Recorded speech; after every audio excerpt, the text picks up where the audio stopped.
안녕하세요. 거꾸로 수업 5번째 시간입니다.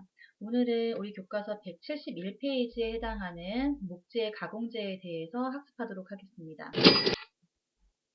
오늘의 학습 목표는요, 목재 가공재가 5가지가 등장을 하는데 이 5가지를 설명할 수 있다입니다. 시작하도록 하겠습니다. 우선 가공재라고 하는 것이 필요한 이유에 대해서 설명하겠습니다.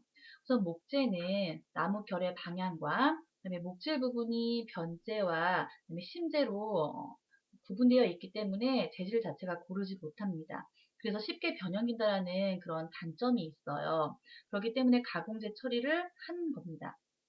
두 번째는 원목을 제재하고 나면 남은 부분이 많이 생기게 됩니다. 그럼 이 조각들을 그냥 버리기에는 너무 아깝기 때문에 가공 처리해서 사용하게 되는 겁니다.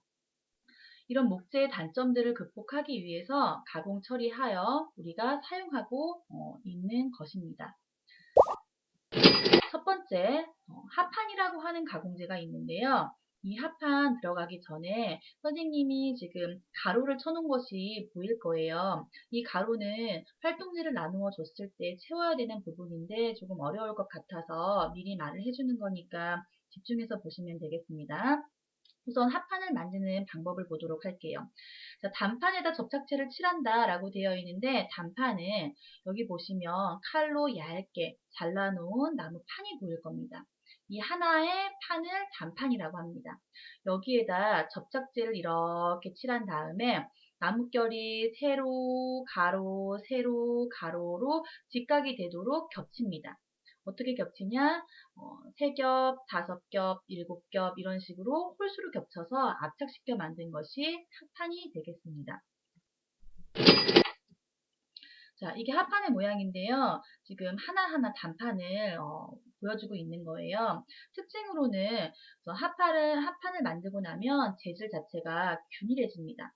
강도 차이가 적어져서 강도도 커지거든요. 자, 이 하나의 단판을 위에서 내리쳤을 때 끊어지기 너무 쉽죠. 하지만 세로, 가로, 세로, 가로 이런 식으로 겹쳐놓은 합판을 위에서 내려쳤을 때에는 견디는 힘이 세어집니다. 그 다음 두 번째는 큰 판을 얻을 수도 있고 갈라짐이라든지 수축이나 팽창 같은 변형 자체를 방지하기에 너무 좋은 특징을 갖고 있습니다. 그리고 앞 시간에 했었던 목재의 흠을 제거하고 사용할 수 있다는 그런 큰 특징을 가지고 있겠죠. 합판의 쓰임에는요, 우리가 쉽게 볼 수 있는 것이 지금 현재 학교에서 사용하고 있는 이 책상입니다.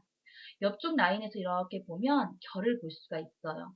오늘 한번 들어보시고 학교에서 확인해 주시면 되겠습니다. 두 번째는 집성제인데요. 이 집성제를 만드는 방법은 제재한 나무에 섬유의 방향이 일치하도록 우선 배열을 합니다. 이렇게 세로 방향으로 이렇게 배열을 한 다음에 접착제로 접착을 시킨다. 이렇게 잘라져 있는 것들은 똑같은 무늬 방향으로 놓고 접착제를 붙여서 이렇게 다 붙여놓은 겁니다. 이것을 집성제라고 합니다. 자, 오른쪽에 있는 그림이 집성제인데요. 여기 잘 보시면 이렇게 뭐 3-4조각을 잘라가지고 결이 같은 방향으로 해서 붙여놓은 것이 집성제겠죠. 특징을 한번 보도록 하겠습니다. 원목에서 발생하기 쉬운 변형이라든지 뒤틀림 같은 것을 피할 수 있습니다. 그리고 결함이 포함된 소재보다 강도가 뛰어나고 크기에 제한이 없습니다. 그러니까 결함이 있는 그런 것들을 사용하기보다 이렇게 잘라서 집성제로 만들면 강도가 뛰어나다라는 것입니다. 세 번째는 파티클 보드입니다. 파티클 보드는 목재를 생산하고 나서 이렇게 조각들이 많이 남아요. 그럼 이런 것들을 버리기가 너무 아까우니까 이 조각을 더 잘게 부숩니다. 톱밥 형식으로요. 잘게 부숴서 여기에 접착제를 분무하고 열과 압력으로 압착시켜서 만든 것이 오른쪽에 보이는 파티클 보드가 되겠습니다. 여기 지금 큰 화면으로 나오는데요. 파티클 보드 많이 보셨을 것 같아요. 특징을 보면 결 방향에 따라서 강도 차이가 별로 없어요. 변형도 별로 없습니다. 그리고 넓은 면적의 판재를 생산하기에 아주 적합합니다. 중요한 거는 자, 열과 소리를 차단하는데 매우 매우 우수하다라는 특징을 가지고 있습니다. 그래서 파티클 보드는 어디에 많이 쓰이냐면 지금 이렇게 가구가 나와 있지만요.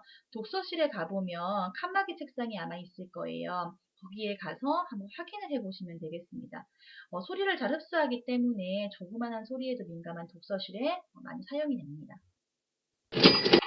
자, 그리고 네 번째입니다. 중밀도 섬유판이라고 해서 MDF라고 적혀져 있죠.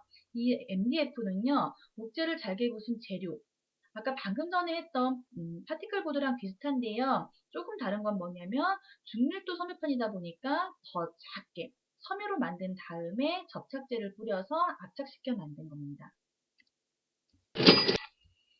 오른쪽에 보시면 중밀도 섬유판인데요. 그림 참고하시면 되겠고요. 얘의 특징을 한번 보도록 할게요.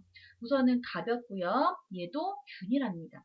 그리고 가공하기가 너무너무 쉽습니다.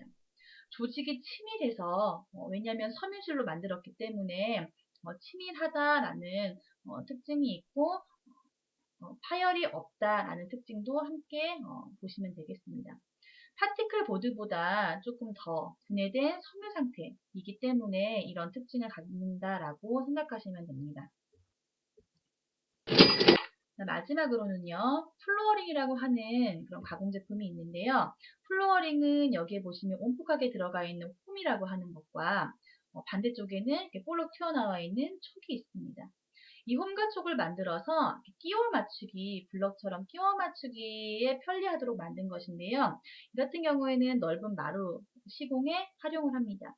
요즘에 아파트 바닥을 대부분 장판을 깔지 않고 이런 플로어링으로 만드는 곳이 시공하는 곳이 많아지고 있죠. 여기 보시면 좀 흐리긴 하지만 이 마룻바닥이 플로어링으로 쓰인 재료가 되겠습니다. 이렇게 해서 오늘도 목재 가공재에 대한 부분을 다 마쳤고요. 지금까지 들어주느라 수고했고 수업 활동에서는 모둠별로 다른 활동이 이루어지니까 학습을 제대로 하고 오시면 좋겠습니다. 감사합니다.